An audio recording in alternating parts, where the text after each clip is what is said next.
Bonjour.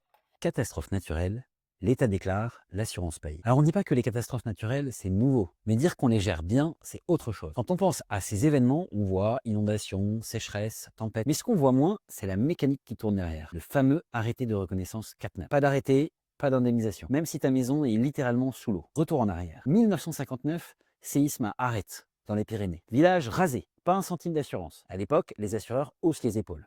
C'est un acte de Dieu, on ne peut rien faire. 1982, tournant, enfin.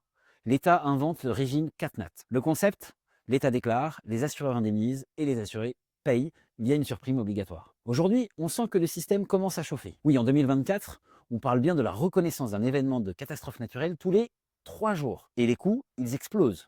En moyenne, c'est 2 milliards d'euros par an. 2022, par exemple, la sécheresse à elle seule, elle coûte presque 3 milliards. Et dire qu'en 2025, l'État a décidé d'augmenter la surprime CatNat, on passe de 12 à 20% de la prime dommage.